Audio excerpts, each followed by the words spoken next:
Welcome to I dream. నేను మీ మాధురి. బజాజ్ వాళ్ళు 2024 EV వెహికల్ని కొత్తగా లాంచ్ చేసిన సంగతి తెలిసిందే. అది మాకు తెలిసిన నా కొలీగ్ ఒకరు దాన్ని తీసుకున్నారు. సో దాని ఫ్యూచర్స్ అవి బాగుండి మీకు కూడా దాని గురించి చెప్దామని చెప్పి ఈ వ్లాగ్ అనేది చేస్తున్నాను నేను. సో ఇది కంప్లీట్గా మనకి ఈవీ వెహికల్స్ అంటే ఫైబర్ బాడీ ఉంటుందండి. సో ఆ ఫైబర్ బాడీతో కాకుండా ఇది కంప్లీట్గా మెటల్ బాడీతో వచ్చిందనమాట. జనరల్గా ఈవీ వెహికల్స్ అనేవి చాలా లైట్ వెయిట్గా ఉంటాయి. సో ఆ లైట్ వెయిట్ కాకుండా నార్మల్గా మనకి ఏదైతే మనకి పెట్రోల్తో నడుస్తూ ఉంటాయో వెహికల్స్, మోపాడ్స్ అన్నీ కూడా పెట్రోల్తో నడిచిన వెహికల్స్ లానే కూడాను ఇది ఎలక్ట్రిక్ వేరియంట్ అని తెలియకుండా మనకి ఒక స్పెషల్ లుక్తో బజాజ్ చేతక్ వాళ్ళు దీన్ని లాంచ్ చేయడం జరిగింది. ఇక్కడ మనకి బ్యాటరీ విషయానికి వస్తే 2.9 కిలోవాట్ అవర్ బ్యాటరీ మనకి ఇస్తున్నారు. 2023 వరకు వచ్చిన వేరియంట్లో ఏంటంటే ఈ బ్యాటరీ అనేది ఇన్బిల్ట్ ఉండేది. మనం చూడొచ్చు, ఇప్పుడు దీన్ని ఛార్జింగ్ పెట్టారు, దీన్ని పక్కన పెట్టారు. ఇది మనకి కంప్లీట్గా ఈ బ్యాటరీ అనేది మనం బయట అంటే ఒకసారి ఛార్జింగ్ అయిపోయిన తర్వాత మనం తీసి మనకు అవసరం లేదు అనుకుంటే బయట పెట్టేయచ్చు అనమాట. ఇదే ఒక 5 kgs వరకు వెయిట్ ఉంది. ఈ వెయిట్ మనకంటే ముందు ఉన్న ఫ్యూచర్కి ఈ వెయిట్ అనేది మనకి రెడ్యూస్ అవుతుందన్నమాట. సో ఇది ఒకసారి మనం ఛార్జింగ్ పెట్టుకున్నట్లయితే మనకి ఇంతకు ముందు వెహికల్స్లో అయితే 4 hours ఛార్జింగ్ పెట్టుకుంటే సరిపోయేది. కాకపోతే ఇది ఆఫ్ బోర్డ్ బ్యాటరీ కాబట్టి ఇప్పుడు 5 hours మనం దీన్ని ఛార్జ్ చేయాల్సి ఉంటుంది. ఇకపోతే ఇది అంటే ఒకసారి మనం ఛార్జ్ చేసిన తర్వాత 108 kilometers వెళ్తుంది అని చెప్పి కంపెనీ వాళ్ళు చెప్తున్నారు.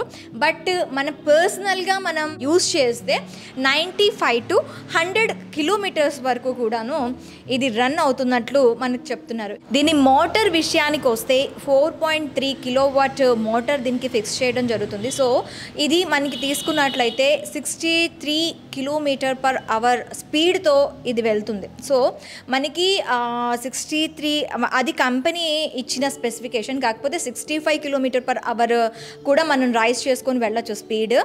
మనకి 100 kilometers రేడియస్ అంటే 95 to 100 kilometers ఒక డేలో మనం ట్రావెల్ చేయొచ్చు అనమాట ఒకసారి మనం ఛార్జింగ్ పెట్టేసుకుంటే.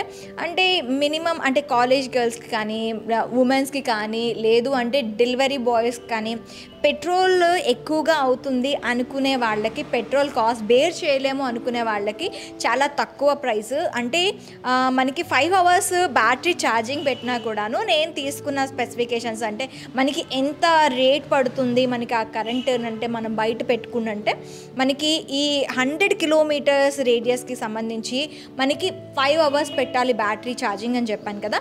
30 rupeesలో మనకి ఆ ఛార్జింగ్ అనేది వచ్చేస్తుందని కూడా చెప్తున్నారు అనమాట. సో ఇది మనకి బాగా ఉపయోగపడుతుందనే చెప్పుకోవాలి. ఇక కలర్స్ విషయానికి వస్తే మనకి 4 కలర్స్ అవైలబుల్గా ఉన్నాయండి. White, black, blue and grey colours మనకి అవైలబుల్గా ఉన్నాయి. ఇకపోతే దీని డిస్ప్లే విషయానికి వస్తే మనకి కంప్లీట్గా కలర్ డిస్ప్లే అనేది వస్తుంది. ఇంతకుముందు నార్మల్ డిస్ప్లే ఉండేది, ఇప్పుడు కలర్ డిస్ప్లే అనేది వీళ్ళు స్పెసిఫికేషన్స్లోని భాగంగా ఇచ్చారనమాట. బ్రేక్ సిస్టమ్ మనకి ఇంతకు ముందు వచ్చిన 2023 వరకు వేరియంట్స్లో వచ్చిన వాటికి ఏమొచ్చి ఫ్రంట్ డిస్క్ బ్రేక్ ఉండేది, బ్యాక్ డ్రమ్ బ్రేక్స్ ఉండేవి. ఇప్పుడు ఈ 24 వేరియంట్కి వచ్చేసరికి ఏంటంటే రెండు కూడాను డ్రమ్ బ్రేక్స్ అనేవి మనకి పెట్టడం జరిగిందనమాట. అంటే డిస్క్ బ్రేక్ అంటే లేడీస్ కానీ గర్ల్స్ కానీ వెళ్ళేటప్పుడు ఒక్కసారిగా బ్రేక్ పడేటప్పుడు వాళ్ళు బ్యాలెన్స్ చేసుకోవడానికి ఈజీగా ఉండదు. సో ఈ డ్రమ్ బ్రేక్స్ వల్ల ఏంటంటే కొంచెం కంఫర్ట్గా బ్రేక్ కెపాసిటీ అనేది పెరుగుతుందన్నమాట. దీంట్లో వచ్చేసరికి ఒక స్పెషల్ ఫ్యూచర్ కింద చెప్పుకోవచ్చు. దీంట్లో వచ్చేసరికి మనకి ఎకో మోడ్ అనేది పెట్టారండి, ఓన్లీ ఎకో మోడ్. ఎందుకంటే ఇంతకు ముందు వేరియంట్లు ఏంటంటే ఎకో అండ్ స్పోర్ట్స్, తర్వాత వచ్చేసి రివర్స్ మోడ్ అనేవి ఉండేవి. సో ఈ ఫ్యూచర్కి వచ్చేసరికి 2024 వేరియంట్ ఇది అర్బన్. సో ఈ దీంట్లోకి వచ్చేసరికి మనకి ఎకో మోడ్తో పాటు కొంతకాలం స్పోర్ట్ మోడ్ని కూడాను ఒక దీనిగా యాడ్ చేశారనమాట. ఫ్యూచర్లో ఇది కంటిన్యూ అవ్వాలి అంటే టెక్ ప్యాక్ అనేది మనం చేసుకోవాలి. ఆ టెక్ ప్యాక్లో ఏంటి అంటే మనకి దీని రేంజ్ పెరగడం కానీ, మనకి ఇప్పుడు 95 to 100 అన్నాం కదా, ఆ రేంజ్ పెరగడానికి గురించి కానీ, అండ్ యాప్ ఫ్యూచర్స్లో ఏవైతే ఉంటాయో ఆ యాప్ ఫ్యూచర్స్ని ఇంకొంచెం డెవలప్మెంట్ చేసుకోవడానికి. యాప్ ఫ్యూచర్స్ అంటే మనకి ఇందులోని మనకి డిస్ప్లేలో ఇక్కడ 5 inches డిస్ప్లే వస్తుంది. ఆ డిస్ప్లేలో ఏంటి అంటే మనకి ఇప్పుడు కాల్స్ ఏవైనా వచ్చినా కూడా వాటిని ఇది చేయడానికి మనకి కంప్లీట్గా ఒక ఇది ఉంటుందన్నమాట. ఫుల్ బూస్టప్ అనేది ఆ టెక్ ప్యాక్తో ఉంటుంది. దానికి ఎక్స్ట్రాగా మనం ఒక 8,000 అనేవి కట్టాల్సి ఉంటుంది. సో ఇది ఆ టెక్ ప్యాక్ వద్దు అనుకుంటే మనకి ఇప్పుడున్న ఈ రేంజ్లో మనకి బైక్ వచ్చేస్తుంది. మనకి ఇప్పుడు దీంట్లో కూడాను 2 వేరియంట్స్ ఉన్నాయి, ప్రీమియం అండ్ అర్బన్. ప్రీమియం అయితే మనకి కొంచెం దీనికన్నా ఒక 5 to 10,000 ఎక్స్ట్రా ఉంటుంది. ఇదైతే మనకి ఎక్స్ షోరూమ్ ప్రైస్ వచ్చేసి 1,15,000 రూపాయలు. ఇక ప్రీమియం అయితే 1,34,000 వరకు ఉంటుందన్నమాట. ఓకే, దీనికి మనకి టెక్ ప్యాక్ యాడ్ చేసుకోవాలి అనుకుంటే ఇటు దీనికైనా సరే దానికైనా సరే 8,000 రూపీస్ అనేవి ఎక్స్ట్రాగా ఛార్జ్ చేయాల్సి ఉంటుంది. సో మనకి కంప్లీట్గా 4 వేరియంట్ కలర్స్లోని ఈ బైక్ అనేది వస్తుందండి. ఇది మనకి సెన్సార్, దీనికి కీలెస్ అనమాట. ఇది మొత్తం వెహికల్ అంతా కూడాను ఈ సెన్సార్ మనం కీ లాగా మనకి ఈ సెన్సార్ అనేది ఉపయోగపడుతుంది. దీన్ని ఒక క్లిక్ చేస్తే మనకి వెహికల్ అనేది ఆన్ అవుతుంది. ఓకే, అండ్ డబల్ క్లిక్ చేసామనుకోండి వెహికల్ అనేది ఆఫ్ అయిపోతుంది. సో మనకి key free and sensor based కాబట్టి ఇది ఖచ్చితంగా మనం క్యారీ చేయాల్సి ఉంటుంది. ఎకో ప్యాక్ వేసుకుంటే ఏంటంటే ఇప్పుడు హిల్ ఎక్కుతున్నాను కదా, మనకి ఒక్కొక్కసారి రివర్స్ అయిపోతూ ఉంటాయి. సో ఆ రివర్స్ కాకుండా ఉండటానికి కూడా ఆ టెక్ ప్యాక్ అనేది ఉపయోగపడుతుంది.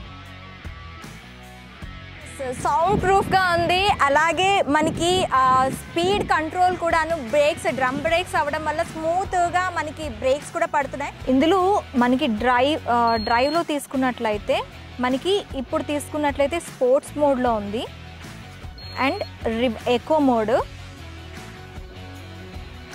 ఆ తర్వాత మనకి రివర్స్ ఇక్కడ రివర్స్ మోడ్ ఆపరేట్ చేస్తే మనకి బైక్ రివర్స్లో వెళ్తుంది. ఈ ఫ్యూచర్ కూడా మనకి అవైలబుల్గా ఉందన్నమాట. అంటే పార్కింగ్స్లో వాటిలో రివర్స్ వెళ్ళడానికి చాలా బాధపడుతూ ఉంటారు.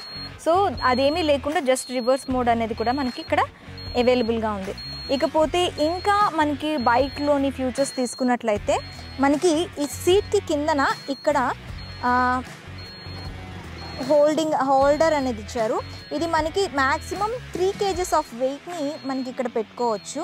ఇక్కడ మనకి పాతకాలం ఫ్యూచర్ ఒకటి యాడ్ అయిందండి. మనకి ఈ మధ్య కాలంలో మోపాడ్స్లో ఇలాంటిదైతే మనం చూడట్లేదు.